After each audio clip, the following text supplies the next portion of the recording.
Good morning. Welcome to the Patent Literacy Symposium. We are thrilled to have you join us here today to continue your commitment to the science of literacy. One of the most exciting parts of my job since I transitioned to the Bureau last July has been the work around the science of literacy through the Dyslexia pilot expansion. It has been such a privilege to work with the Dyslexia project team and the patent literacy team to improve the instructional strategies for all students in the area of literacy. The most important part of this initiative that I'd like to highlight is that it begins with scientifically proven instructional strategies within the core instruction. We are excited to highlight that as part of this year's expansion, we have doubled the number of districts we initially planned to include. There was such an overwhelming interest, we designed an initiative that allowed all districts that applied to participate in some capacity. This current project represents large districts and small districts, urban, suburban, and rural districts, and even a charter school. Hundreds of K-12 teachers, regular education and special education have been trained already this year, and there are over 300 more currently participating in the virtual training. There have been close to 70 interventionists trained, and we intend to plan more in the near future. There has been a significant commitment from district leadership, and we're very appreciative of their leadership and support for best practices. For the trainings, there has been a tremendous response from all participants. The teachers, the interventionists, any of the participants have commented about how appreciative they are of learning these best practices. Each district is taking the evidence-based components that they're learning, selecting their materials, their staff, and their schedules to determine what works best in their district. And by the end of this year, we will have districts available all over the Commonwealth to provide ongoing support to any new district that chooses to participate in the future. Patent has also recorded all of the sessions with the intent to offer trainings to any school across the Commonwealth that is interested. It has been a fabulous year to build capacity across Pennsylvania around the science of literacy, and today is just one more example. We do want to give a special shout out to our 4 original schools that have been involved since the inception of the pilot many years ago: Bentworth, Penargil, Delaware Valley, and Elwood City. These school districts have been true leaders and support during this year for our new districts, and we're very appreciative, so thank you. This symposium is anchored in theoretical frameworks that support the science of reading, specifically through Scarborough's Reading Rote. We recognize reading as a multifaceted skill that is acquired over years of instruction and a series of skills woven together to build effective readers. The presentations at the symposium are being offered by leading literacy experts that are internationally and nationally known. Pennsylvania literacy experts and practitioners will share knowledge and their best practices for ensuring all students become skilled readers. Our commitment to the science of reading and to ensuring all children are skilled readers is evident in our statewide work at our patents, intermediate units, our dyslexia pilot and its expansion, and to the virtual literacy offerings that patent system is offering to all families and educators. We thank you very much for joining us today, and we hope you walk away with more tools from your toolbox to use with our students in the near future. Take care. Hello, and welcome to the Patent Literacy Symposium. My name is Dr. Angela Kirby, and it is my honor to welcome you to what I hope will be a robust learning experience for you. We at Patent are committed to ensuring our professional development aligns with the science, whether that's our supports around students with autism or our work in the area of literacy. We are committed to professional development and technical assistance that grows educators in the areas needed to develop the complex skills of teaching students to read. One of our commitments in that work has been statewide training through the LETTERS initiative, the Language Essentials for Teachers of Reading and Spelling. And as one of the authors of that professional development, Dr. Louisa Moats, she is our kind of guru, and we look to her and her work to ensure that we're aligned with the science. Recently, actually this week, the American Federation for Teachers updated Teaching Reading is Rocket Science by Dr. Moats. I know that when I teach undergraduate classes, I often have referenced that Teaching Reading is Rocket Science, and I'm so appreciative of the update and really excited to use it as we think about our work at Patton. As Dr. Moats has clearly articulated, teaching reading to a student who does not learn easily or naturally is an extraordinarily difficult task.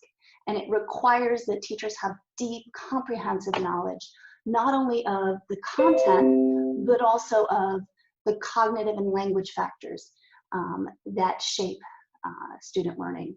So our commitment to that work and our commitment to the science of literacy, pedagogical practices that are driven by data is our work here at Patton, and we love to arm in arm work with our educators to ensure that we are bringing evidence-based resources to our students.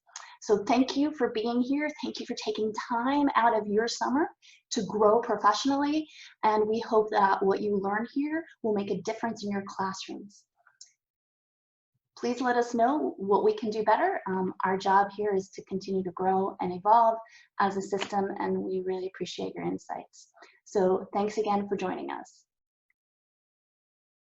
Good morning, and welcome to the first day of the Patton Literacy Symposium.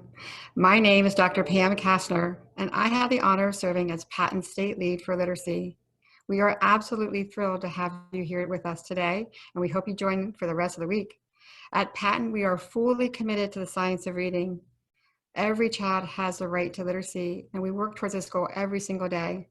We ground everything in the theoretical frameworks that underpin the science of reading, and specifically for the symposium, Scarborough's Reading Rope. I want to thank the Bureau of Special Education Director, Carol Clancy, and the Director of Patton Harrisburg, Dr. Angela Kirby, for their opening and welcome remarks this morning. Today, we have the honor of having the eminent Dr. Jack Fletcher as our keynote speaker to launch the Literacy Symposium. Let me share some more details about Dr. Fletcher with you.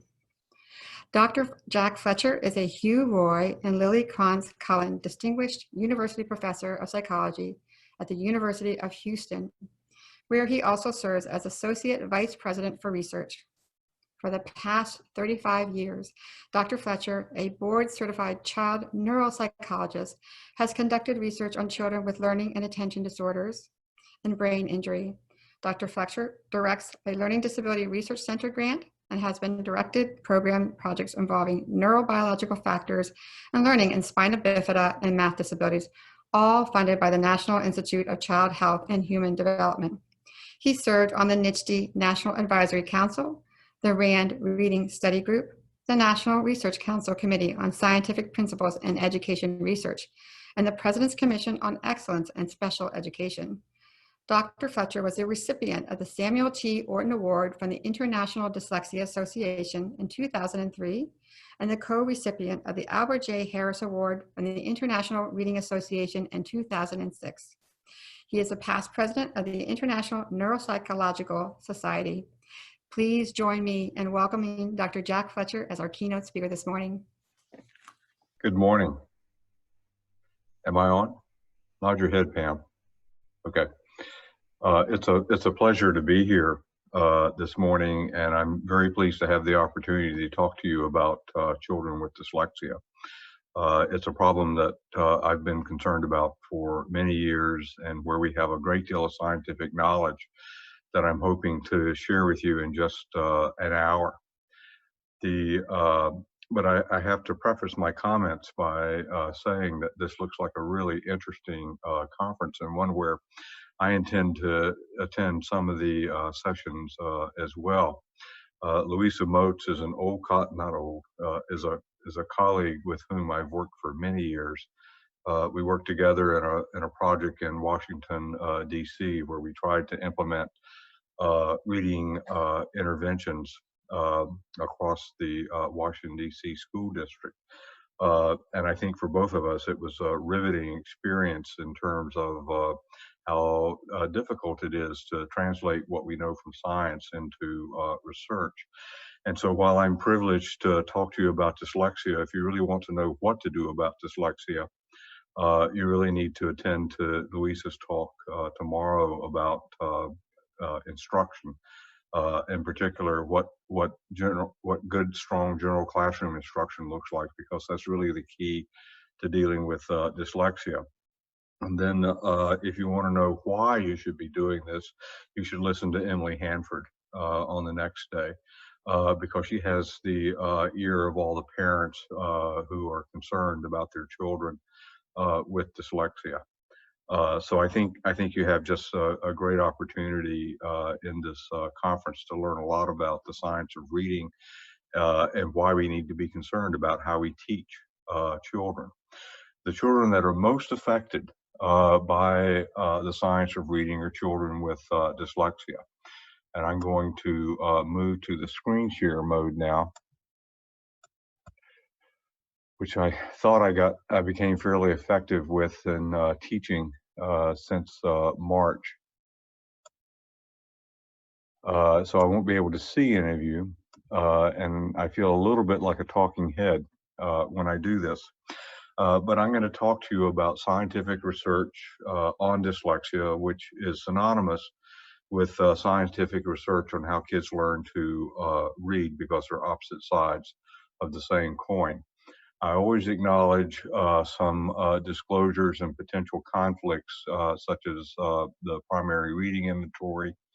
I have a book, and I'd encourage you to read the book if you have more questions, because everything that I'm talking about today is in the book, and if you buy one, I get somewhere between 25 and 50 cents per copy.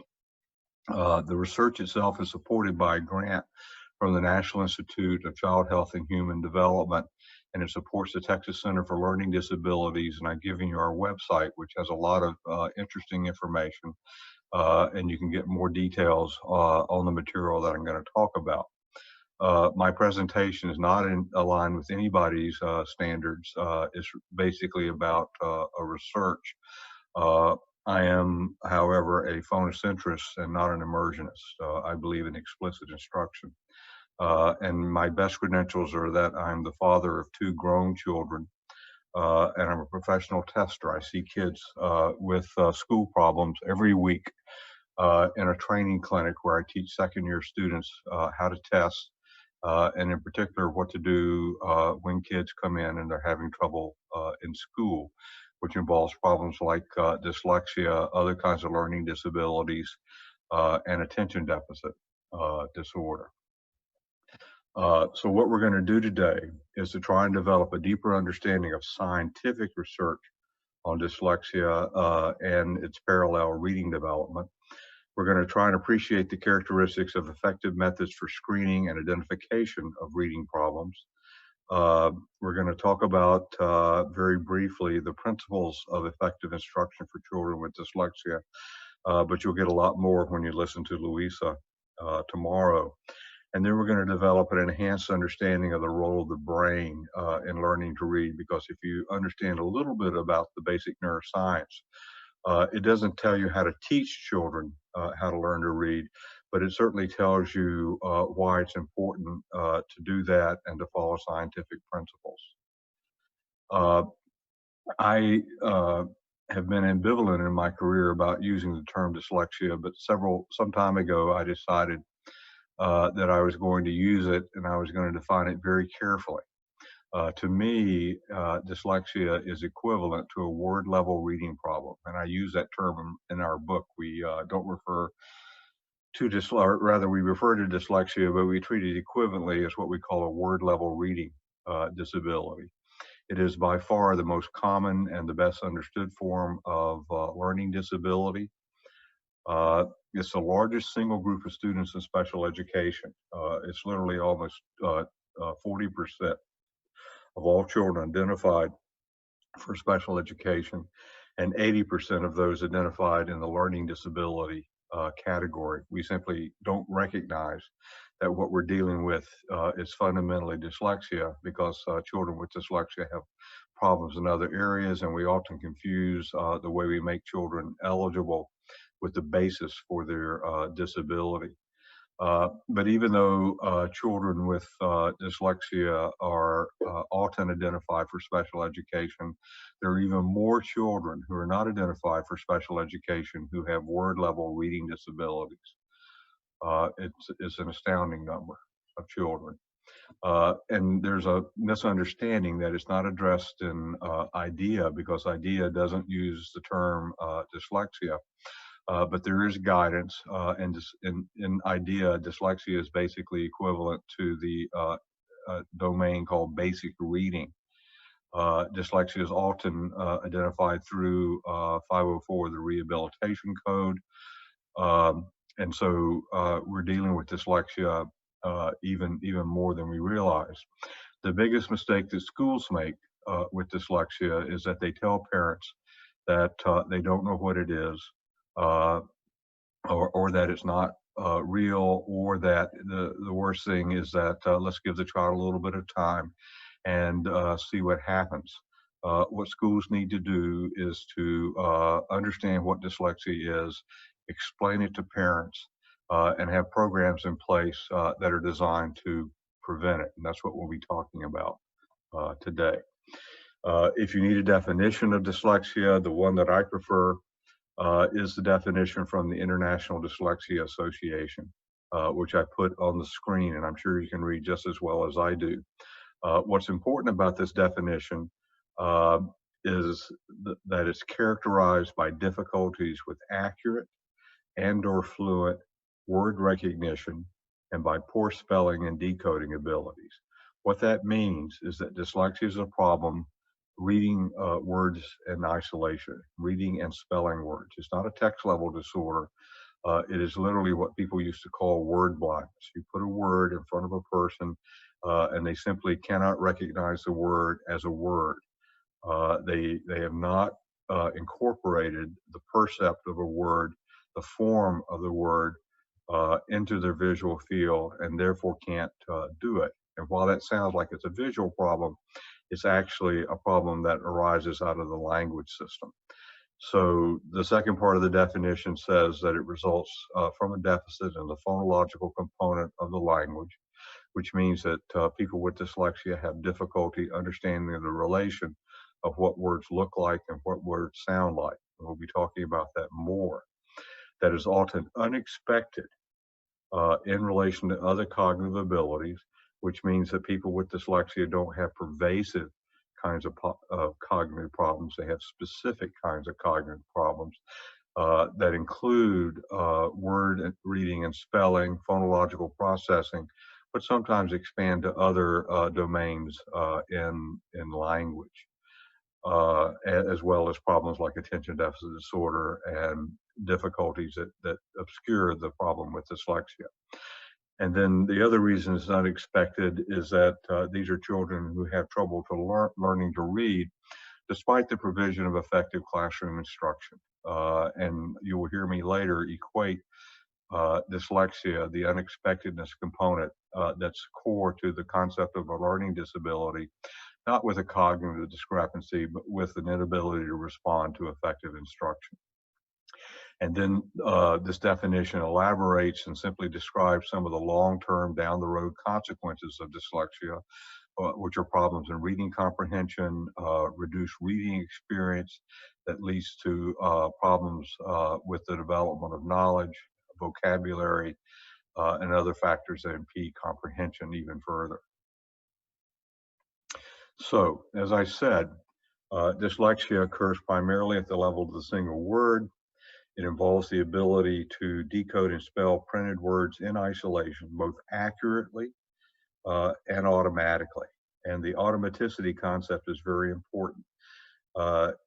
Accuracy is a reading problem that is specific to languages like English that have a weak relationship between what words look like and what words sound like.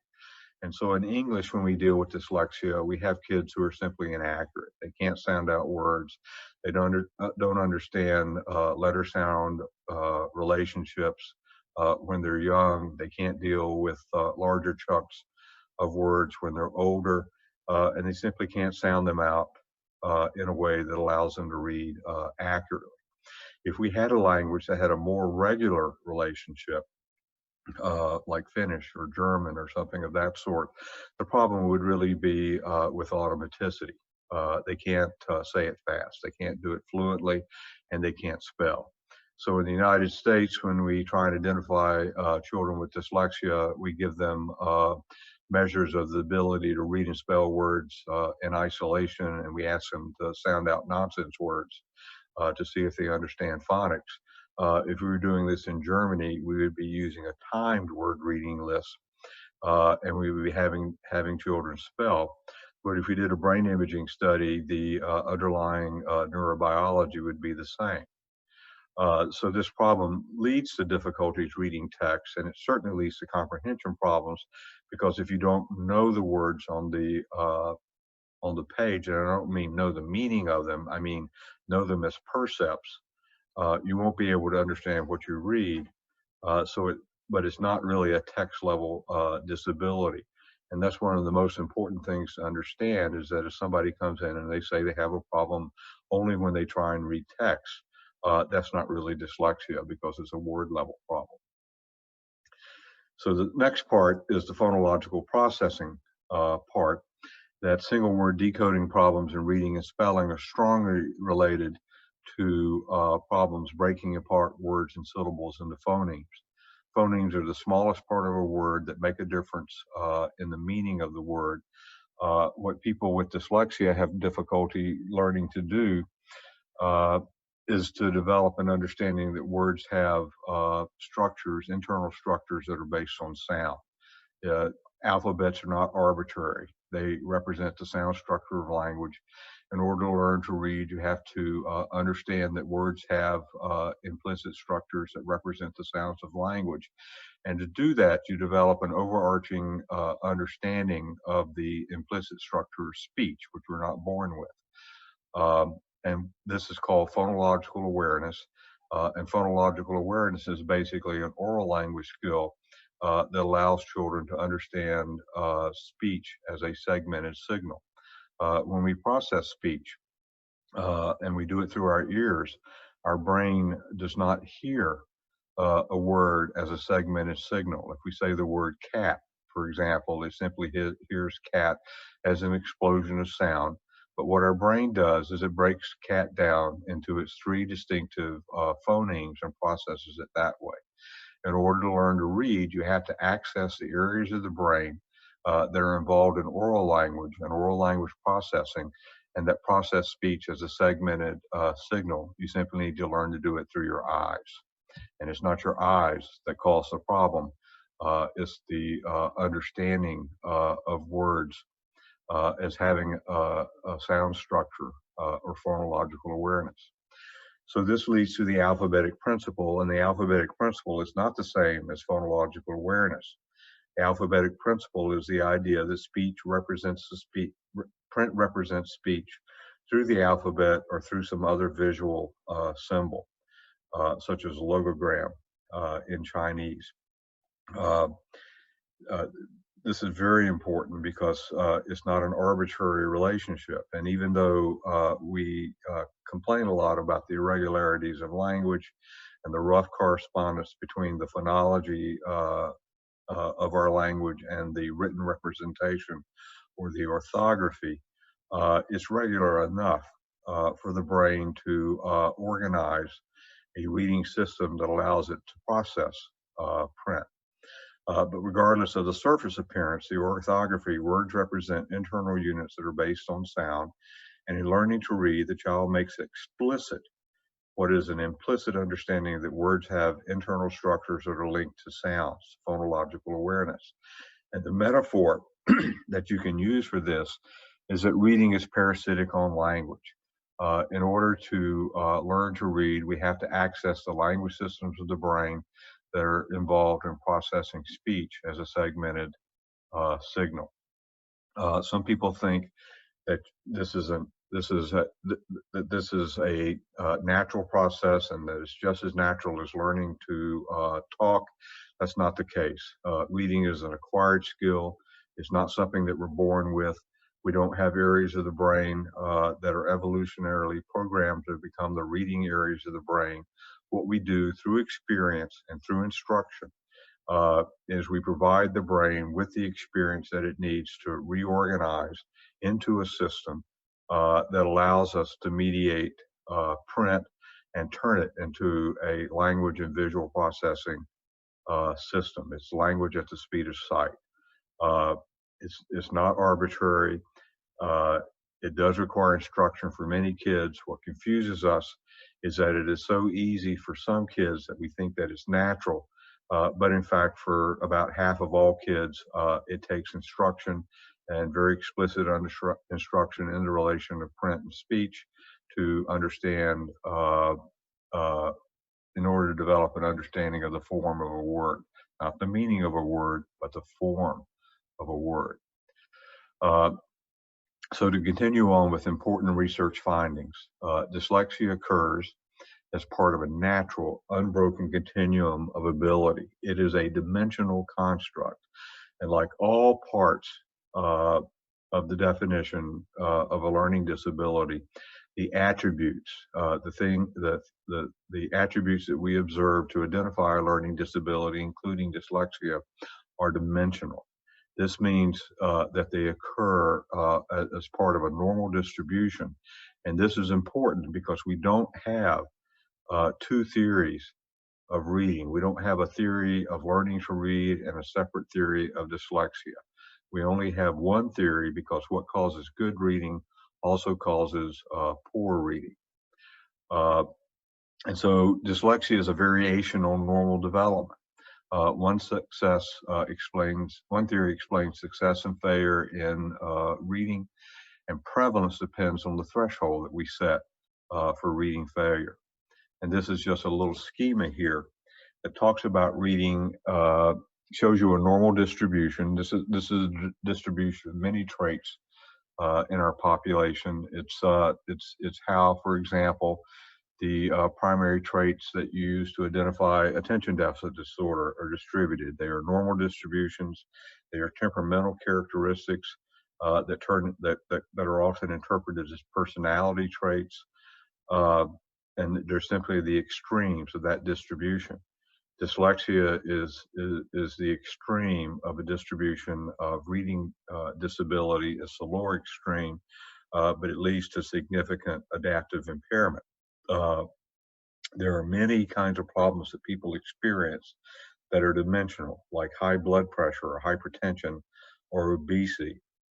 And it's different from the COVID-19 virus or the flu or a broken leg, where there's qualitative variation in the normal distribution that causes a disease. But hypertension or obesity are also diseases. They're simply dealt with differently. For example, if you go into a physician's office, they take your blood pressure every time you go in. The reason they take your blood pressure is that, unlike reading tests, blood pressure tests are notoriously unreliable. They vary considerably over time with age and with context, such as a white coat. As you get older, your blood pressure goes up just through normative development. Your physician takes your blood pressure. At some point, they may say that your blood pressure is getting high. And if it gets high, they don't simply diagnose you with hypertension and put you into a hypertension treatment like special education for high blood pressure. They basically introduce a tier 1 intervention and tell you to watch your diet, exercise more, cut down on salt. They bring you back more frequently. If your blood pressure continues to go up, you get the tier 2 intervention, which is medication for high blood pressure. And if that doesn't work and you develop malignant hypertension, or if any point in the process you develop malignant hypertension, you become at very high risk for a stroke or a heart attack you're admitted to the ICU for careful monitoring and treatment. But it is a dynamic, recursive process, not a static diagnosis. And that is how you deal with a dimensional disorder. You deal with it over time, dynamically, recursively, so that you can correct errors of judgment and adjust treatment according to the needs of the person. It's a personalized intervention. That's what we need to be doing for reading problems in children, particularly dyslexia. Dyslexia is certainly heritable, but it has very prominent environmental factors, including inadequate instruction and family literacy. So there's a lot of misunderstanding about the prevalence, and people commonly quote terms like 1 in 5 children have dyslexia, which is absolutely true depending on how you define it. But it is a number that frightens people. And I'd like to clarify that most estimates of the prevalence of dyslexia, assuming effective interventions, no comorbidity, are about 3 to 7% of the population. But it still depends on the threshold. For example, in the study that gave us the 1 in 5 number, I'm an author of that study, we adopted 2 different definitions of dyslexia. One of the definitions was the 25th percentile on a word reading test. Anybody that read below the 25th percentile, and we control for IQ, no discrepancy model, but if you read below the 25th percentile, you had dyslexia. And we also adopted a regression-based discrepancy definition, which said that if you had a significant discrepancy between IQ and reading achievement, even if you weren't below the 25th percentile, we were going to identify you with dyslexia. So if you go back to this normal distribution, if I adopt the 25th percentile, that means that 25% of all kids should meet criteria for dyslexia. And if I add kids above the threshold, which would be about 8% of the sample, that would be 33%. In that particular study, we reported a prevalence of 17%. So your question should be, why isn't the prevalence of dyslexia 33% in that population-based study? And the answer is that the average reading quotient for kids in that state is the state that has the second highest reading scores in the country, is 110, about the 80th percentile. So this distribution is shifted to what would be the right on your screen. And so an average score is much higher, and so you get a much higher prevalence rate. I think the best way to understand the prevalence of dyslexia is to look at a study that was done by Maggie Snowling in 2015, which was a meta-analysis, an empirical synthesis of genetically sensitive designs.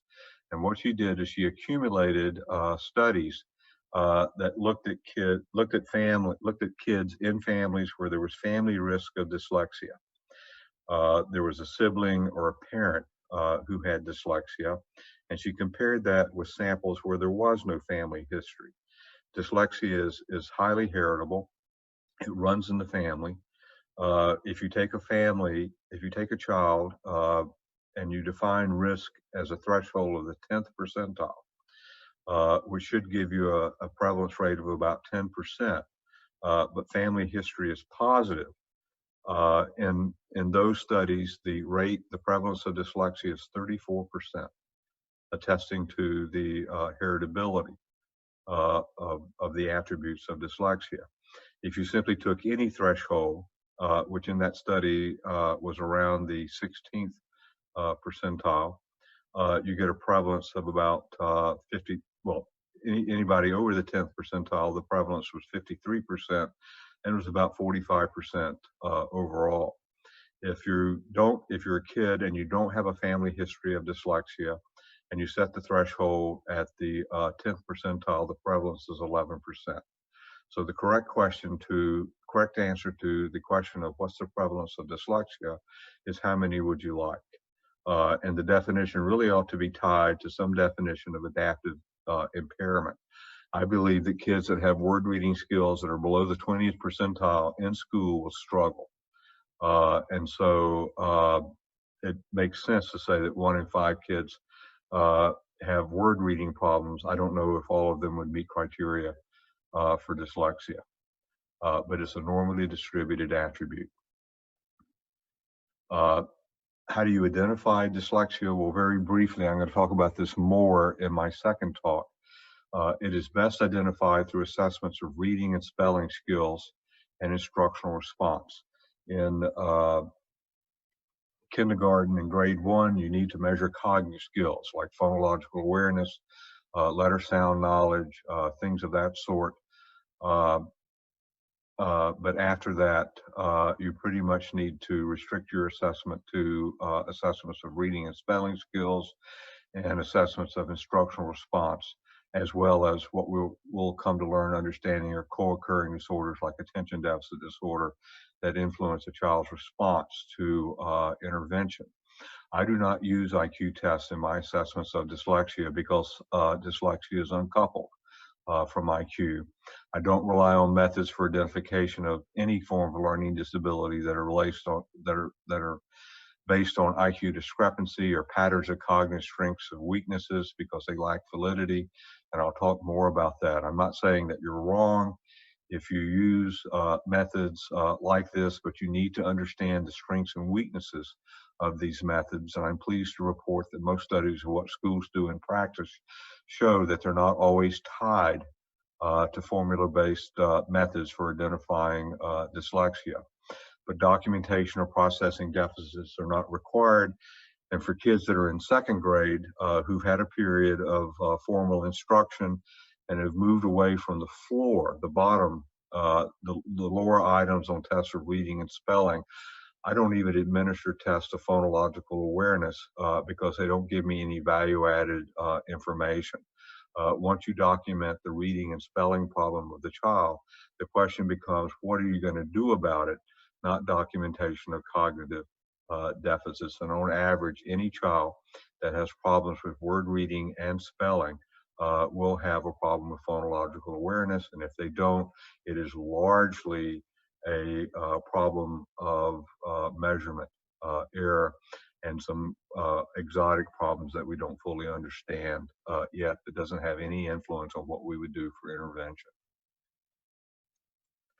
I'm going to talk a little bit about screening for dyslexia because, as you know, about over 40 states have laws that mandate screening for dyslexia, but there's a lot of confusion about what that screening should look like.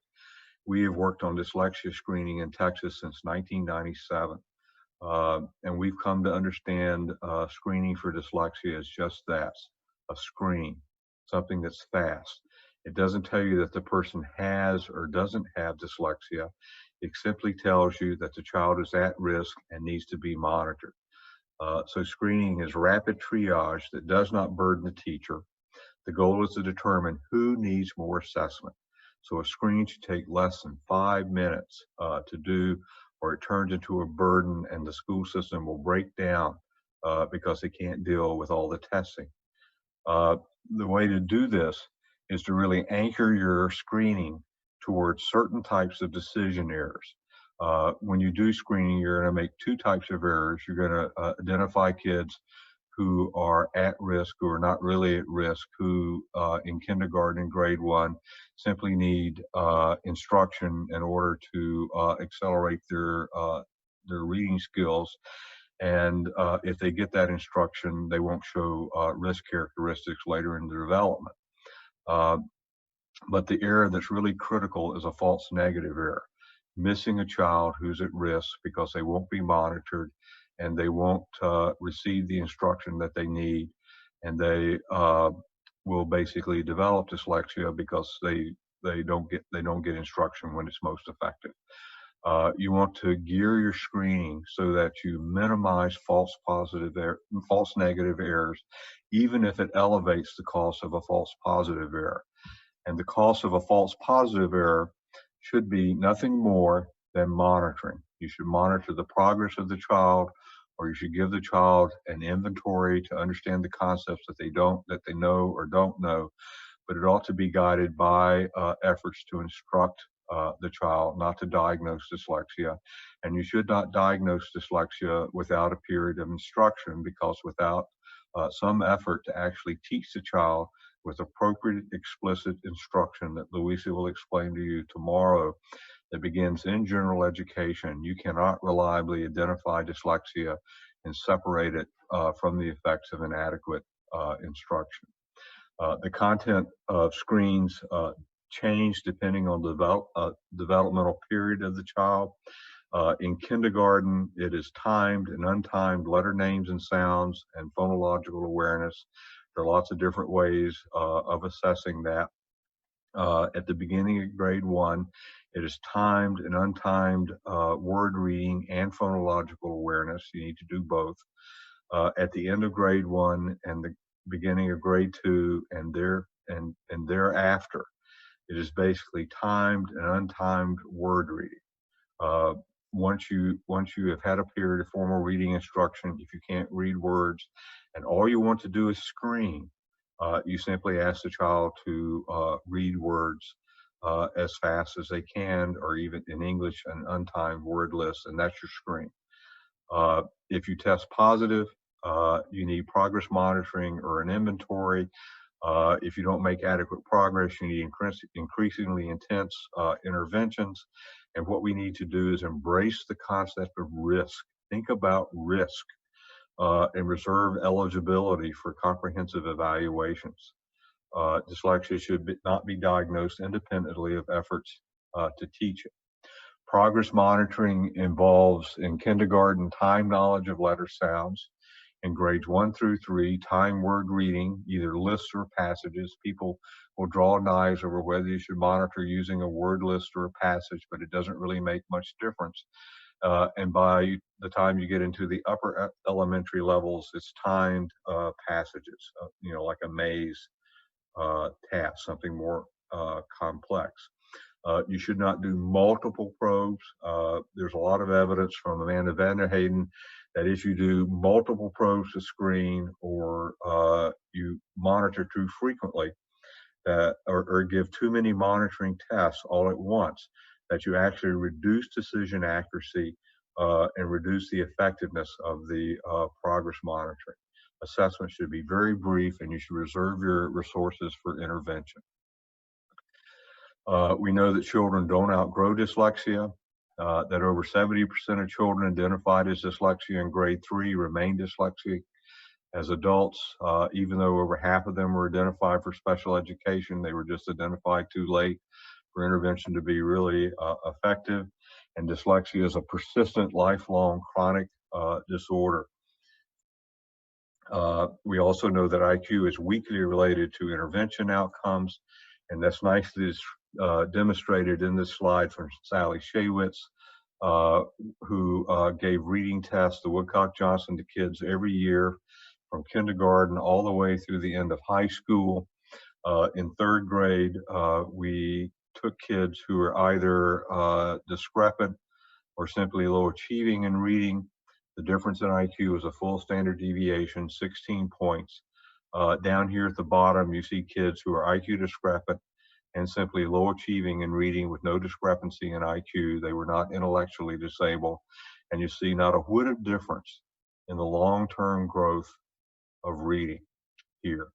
The tragedy is that these are typical readers here, is that you see growth to a plateau and absolutely no closing of the gap in reading skills. And if you had looked here when the kids were in kindergarten and grade 1, you could have seen the problem at this point, and this is when intervention is most effective.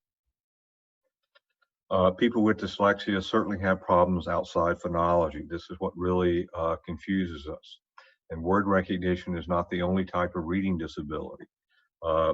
Text level disorders, however, are not dyslexia. Those are called specific reading comprehension disabilities. Dyslexia is called a specific reading disability, and is specific primarily because of the strong link between word reading and spelling and phonological awareness. That's what always emerges. But dyslexia usually occurs as part of a complex presentation where you see the dyslexia, you may see a problem with math. You very commonly, in up to half of children with dyslexia, also see evidence for attention deficit disorder. It's very important to identify that, because if you don't treat the attention problem as part of your treatment plan, your intervention will be less effective. And we have 2 randomized trials now by Carolyn Denton that demonstrate that very clearly. When we look at learning disabilities, attention deficit disorder, in fact, any kind of neuropsychiatric disorder like schizophrenia or autism or things of that sort, these are polygenetic disorders. They are combinations of genes, and there are genes that make kids at risk that are shared. They're called generalist genes, and they affect multiple learning disabilities and attention deficit disorder. This is called the continuity hypothesis. And this is what leads to what is called comorbidity, or the idea that children have more than one disorder, co-occurrence of disorders. So if you look at dyslexia, ADHD is very common. If the child has problems with language and working memory, you'll see a problem with math.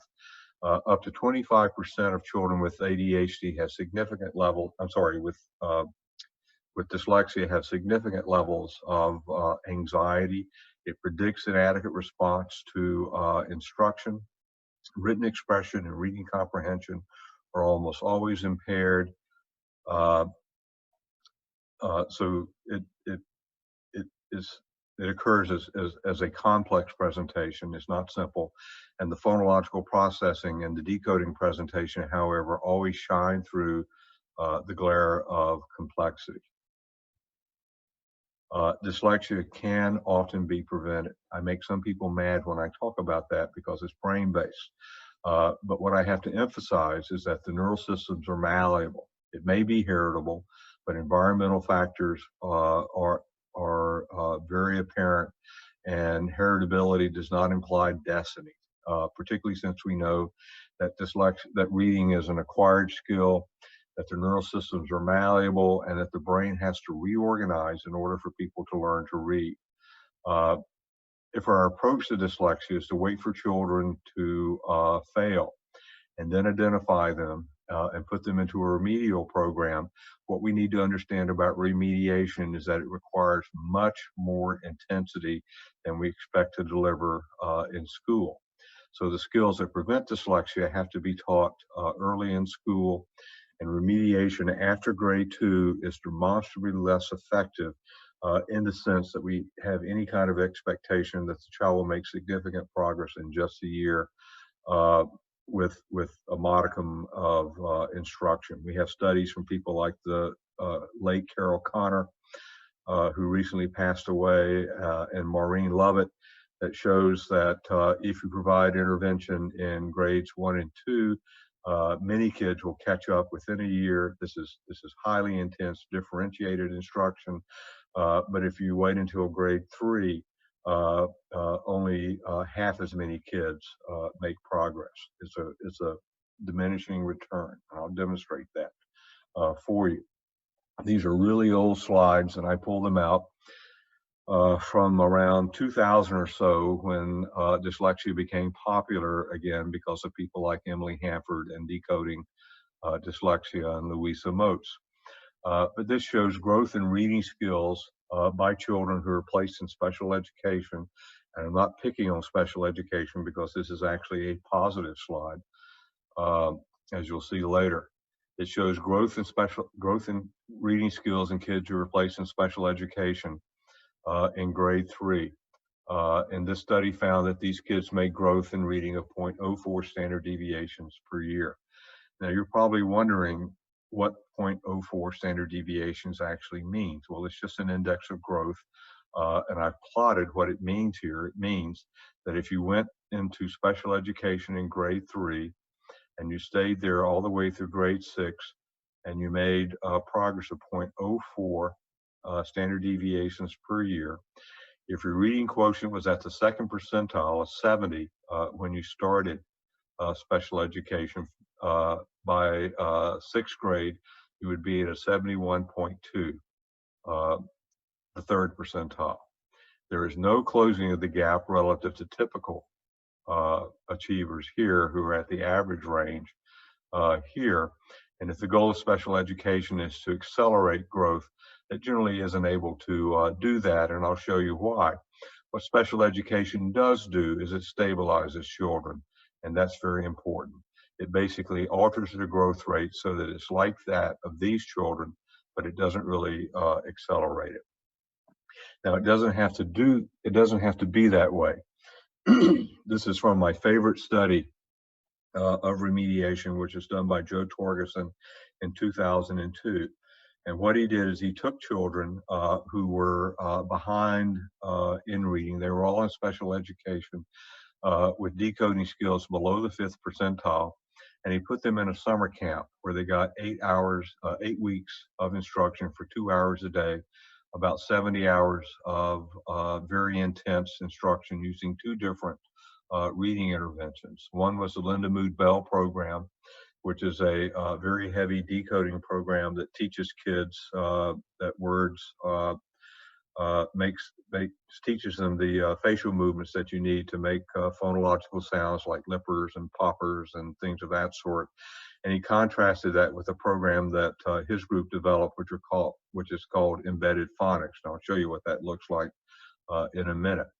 He had the reading scores of the kids when they entered special education here 18 months before the summer camp intervention. This is baseline where you repeated a reading test, and you can see the flat line again. No change, but no deterioration. These are age-adjusted scores. The 8-week intervention produced robust effects. This is a 25th percentile, so the average score after 8 weeks of intervention was here. But in fact, 70% of the kids were reading in the average range and 40% left special education altogether. If you don't know this, the average exit rate across the country from special education is about 5% of kids who enter actually leave it. And then they maintain their gains from these 2 interventions for 2 years, and you see even more acceleration here. So that sounds good. It sounds like a solution to our reading problems. We simply line kids up. We give them these 8-week interventions, but it's not really a solution for reasons that I'll show you in a second.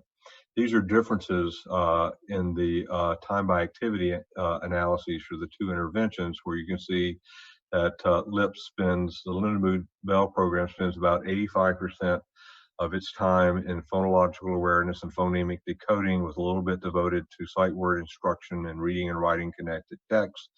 The embedded phonics program actually takes place in the context of reading and writing connected text.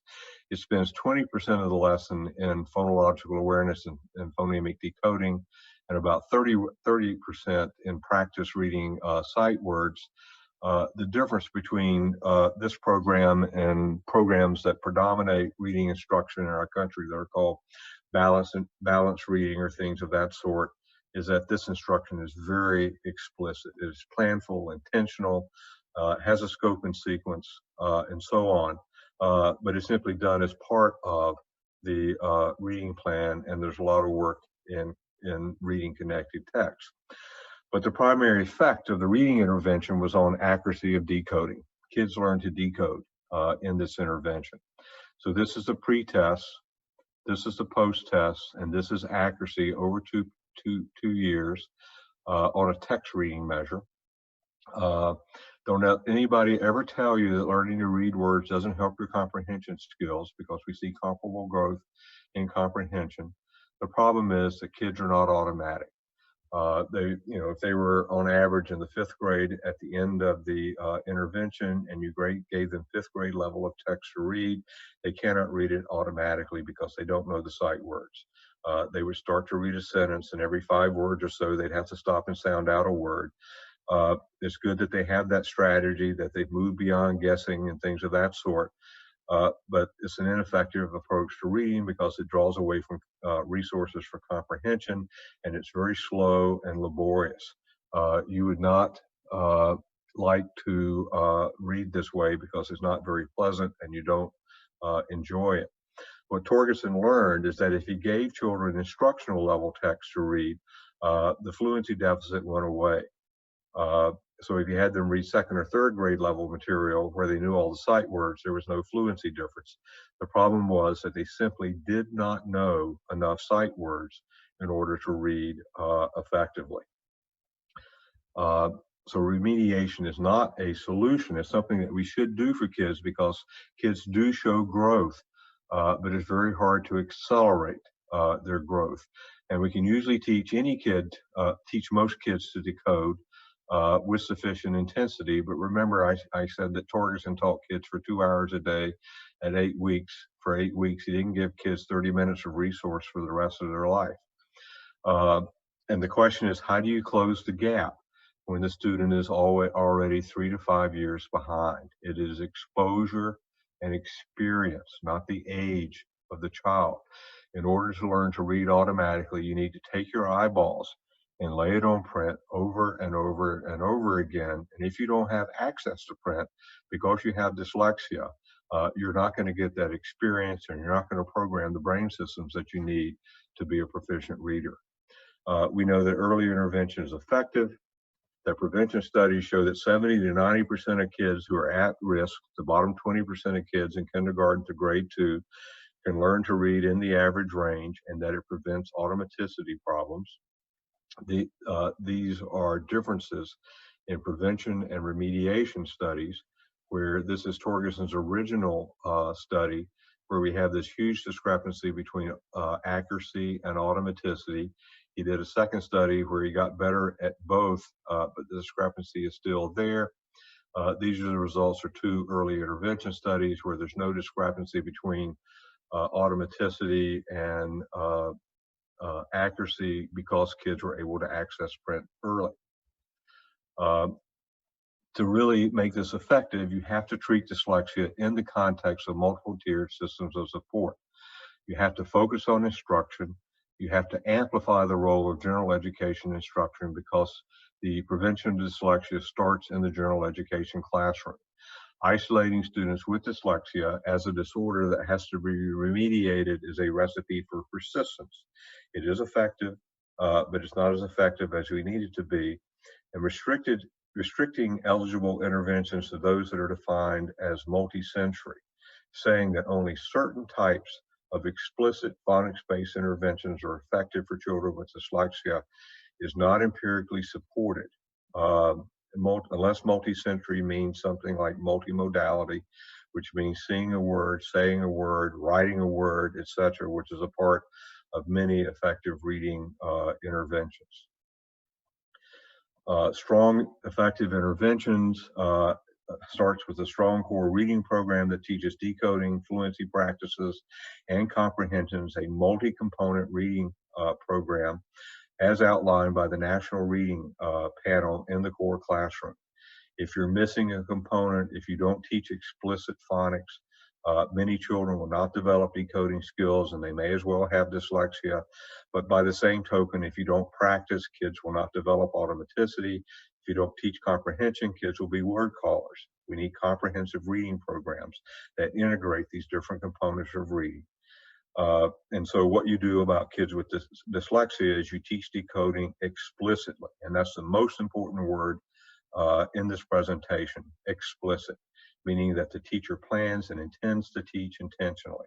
With an approach that includes comprehension and fluency components, the National Reading Comprehension was really about explicitness and the importance of explicit components, not the way it's been interpreted, which is as a phonocentric doctrine.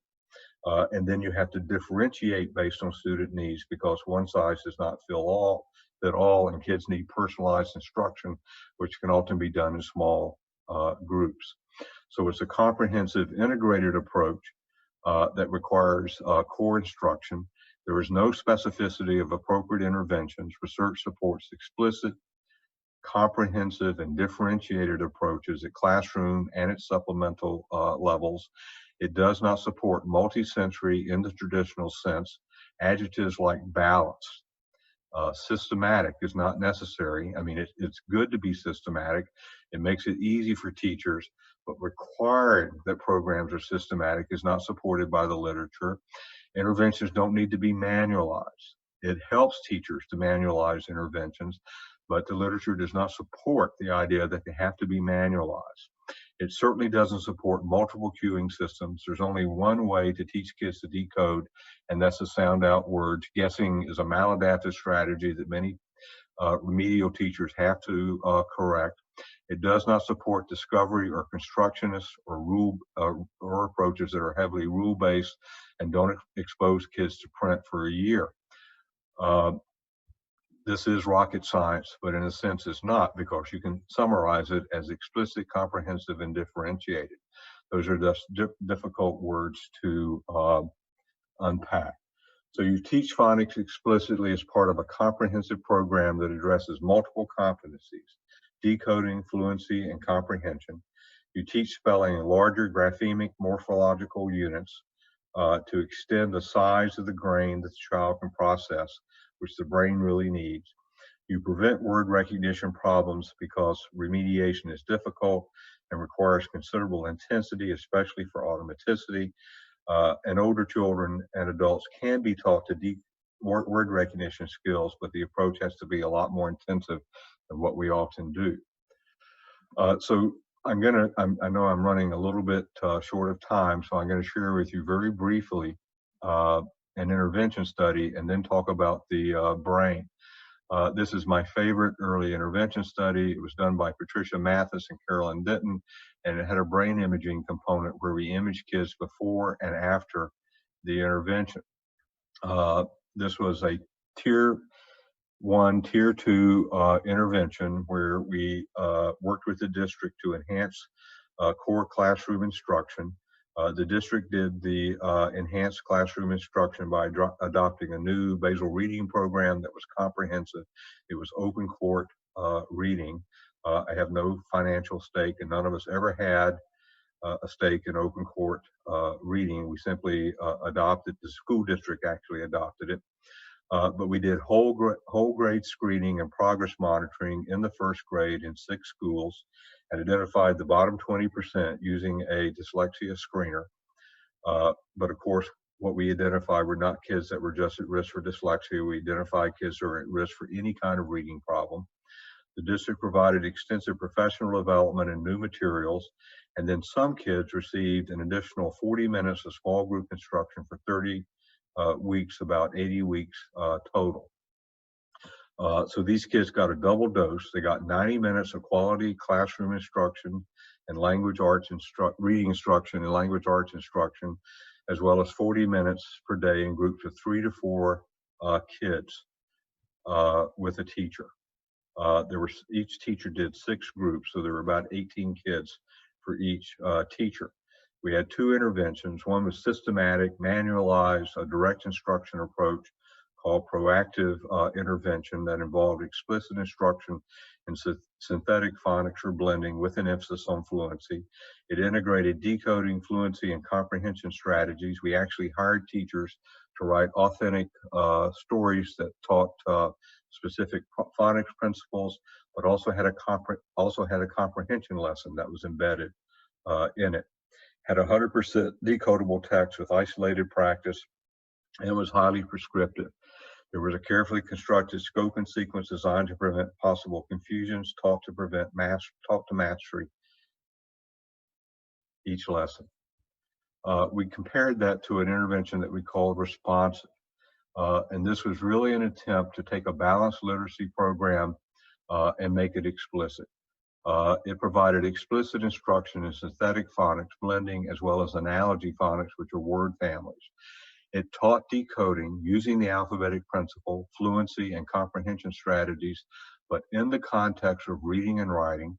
There was no scope and sequence, so it wasn't really a, quote, systematic instruction. There's no manual.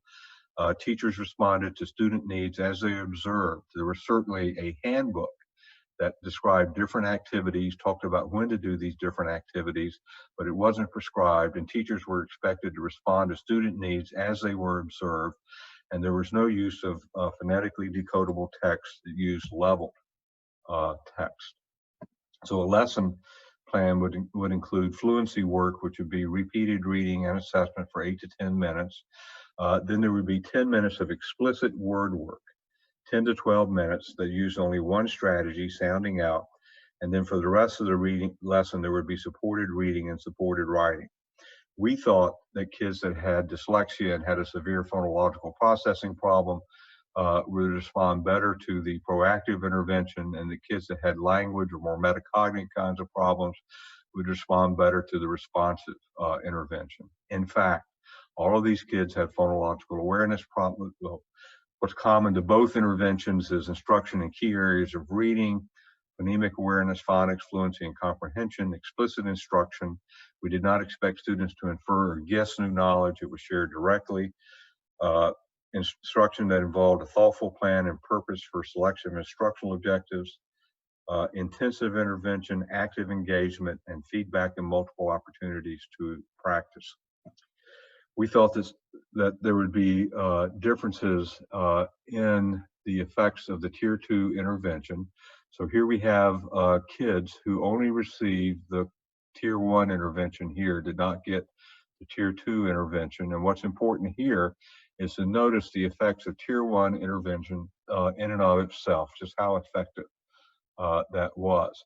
It was less effective than the supplemental intervention, the additional 40 minutes, but there was no difference in the effects of these two supplemental Tier 2 interventions. And notice the closing of the gap relative to typical children. So these were all effective interventions, both at Tier 1 and Tier 2. This is the most impressive statistic. If all you got was enhanced classroom instruction or Tier 1 only, there were 92 kids in that group.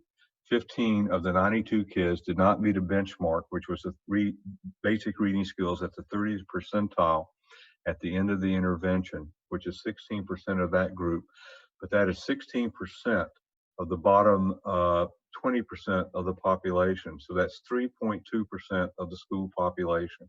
So Tier 1 intervention alone that was comprehensive, integrated with an explicit phonics component, reduced the prevalence of reading difficulties in these 6 schools to 3.2% of the population at the end of grade 1.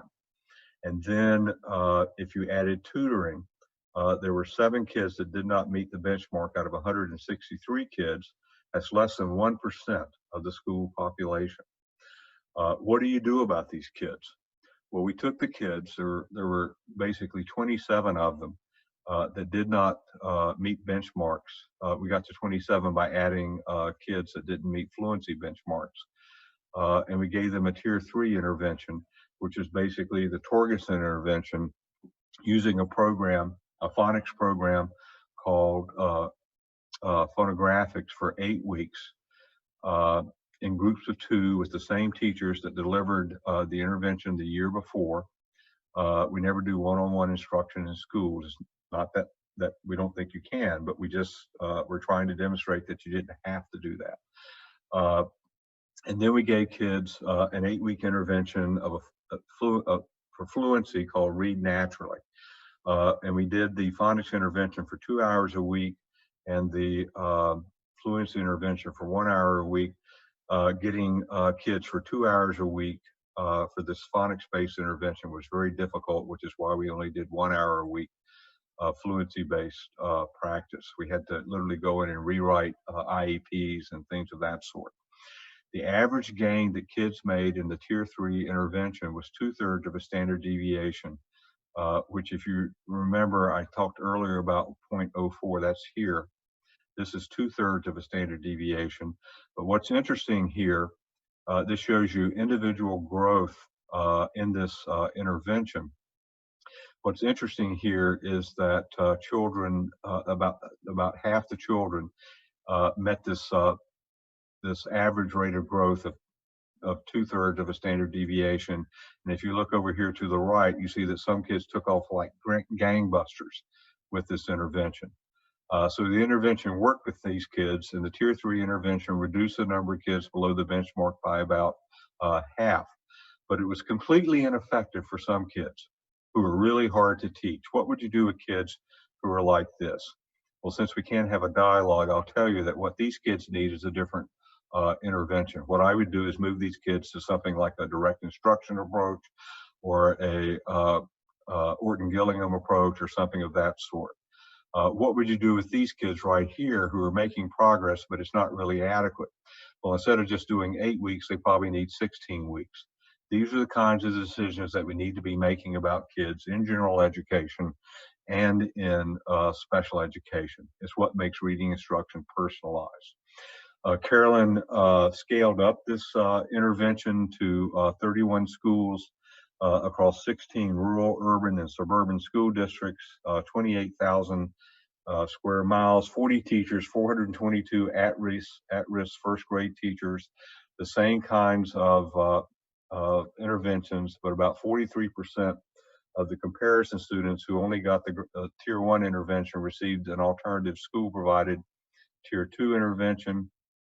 She handed the intervention off to the school after 4 years with a lot of training, and the school got statistically and practically significant group differences favoring the treatment schools for all reading measures with effects in the moderate to large range. This is a school-based random assignment study where some schools got the package and some schools didn't. 91% of treatment kids and 79% of comparison kids met the benchmark. Remember, 43% of the kids got an alternative Tier 2 intervention. So scaling is feasible, and this supports the feasibility of wide-scale implementation of RTI preventative models. Now, one criticism that you'll hear from groups like the International Reading Association is that the effects are not persistent. This is a 10-year follow-up of an early phonics-based intervention by Benita Blockman to second and third grade students, where she took kids and randomized them in second and third grades to treatment and to intervention studies. Pam, I believe I have until 9:30. Is that correct? 9:15. Unmute and tell everybody. You're not unmuted.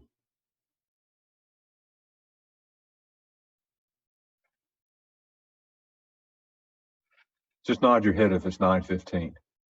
Okay. This is the kids at baseline who are randomly assigned. This is after 1 school year of intervention.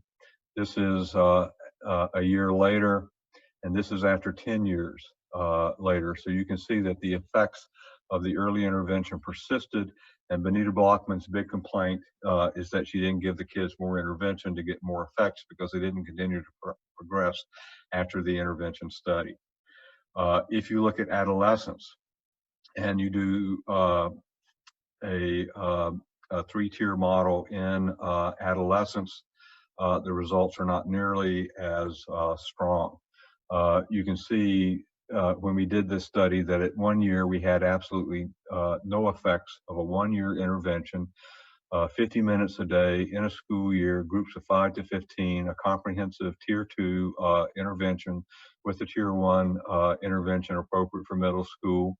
After 2 years, we started seeing significant intervention, significant effects.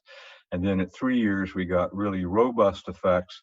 But you can see that it's because the control group here that's not getting any kind of reading intervention in middle school is going down over time on a standardized test. This doesn't mean that they're not growing in reading. It simply means that they're not keeping pace. And this shows you the effects of the Tier 3 intervention. We understand why this takes place, and I'm going to rush through this just a little bit from neuroscience. There are 2 metaphors. Reading is parasitic on speech. Reading is unlocking language from vision, because there are also visual processes that are involved. And to make a long story short, we have 2 routes that are involved in reading. One is the phonological route, which is sublexical here, where you have to identify phonological representation and identify substantiate parts. This is an indirect route to meaning, but it's the part that maps phonemes onto graphemes. But there's also another system which is primarily visual and is a lexical system, which is ventral. And it goes directly from the word form to the pronunciation or the meaning, which is what we mean when we say reading is unlocking language from vision. These operate in parallel depending on the properties of the word. And this is a picture of them. So a word comes in to the brain, it goes to the visual cortex here, then it comes down into the visual processing system. And if the brain knows the word, it goes directly through this ventral route to the area of the brain that involves meaning. If the brain doesn't know the word, it goes up to the ventral system, to the dorsal system here, so that the brain can break it down as a segmented signal. This area of the brain here, which is the fusiform gyrus, is the word form area. And with experience, when you expose the brain to reading, this area reorganizes so that it becomes a rapid graphemic analyzer. So when I talk about the need to access print early and the need to reorganize the brain so that you can process words as a whole, this is the area that really shows this change. And this is what supports automaticity right here. The ability to process increasingly large units of words up to a whole word and to immediately recognize a word as a form by sight and go directly to the meaning of the word. It takes experience to get to this system. The problem with dyslexia is here in this dorsal route. That's where it starts. This is also where the problem starts if you're illiterate. Anybody who has to learn to read has to take the dorsal system and reprogram it so that it can access print and deal with the relationship of print and sound. But then as soon as you do that, this system begins to reprogram so that it can support the visual processes in learning to read. And so learning to read is basically the creation of this neural network for learning to read. This system is malleable. It changes in relation to read. This is an intervention study that used the 8-week intervention from Torges. This just shows you the difference in kids who have dyslexia here and kids who don't have dyslexia. Here you see the reading network. Here there's no reading network in third graders that have dyslexia. They activate the right hemisphere, but this is not effective because this is not the language hemisphere, and we have to recognize that words are linguistic stimuli. We introduce an 8-week intervention. Here, that's like the Torges intervention, and you can see that 8 weeks of intervention activates the dorsal system here so that the kids turn into effective decoders. This is Carolyn Denton's study with brain imaging studies before after the intervention.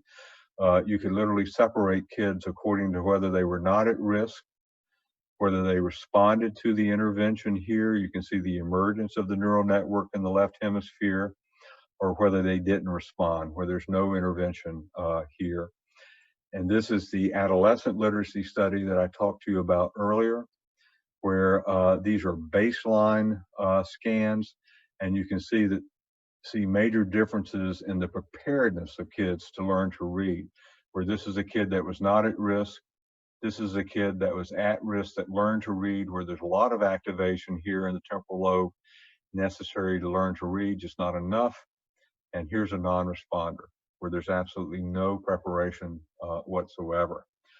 So the brain has to reorganize in order to learn to read. In order to do that, the brain has to be able to process the forms of word and incorporate words as percepts into the visual system, even though it's through language that we do that.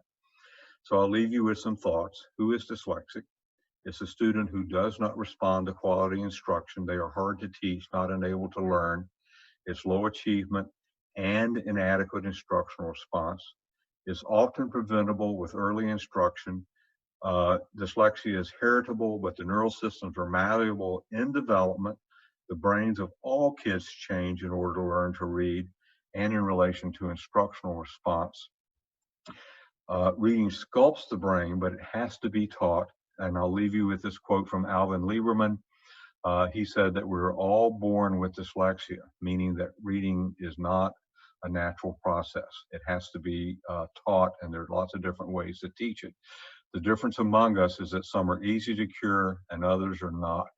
Here's my email address. Feel free to email me with questions. We have a website, and I'd like to acknowledge my grant support. Thank you very much. Thank you so much, Dr. Fletcher. Sorry about earlier. I was having some small technical difficulties, so That's I'm okay. glad you can still see me nodding my head. Thank you so much for an amazing keynote. We look forward to your next session. Our next session starts at 10:30. We look forward to seeing you there. Thank you again, Dr. Fletcher. We're very grateful to have you join us to kick off our symposium. Thank you very much. It was a real pleasure. Hi, Louisa.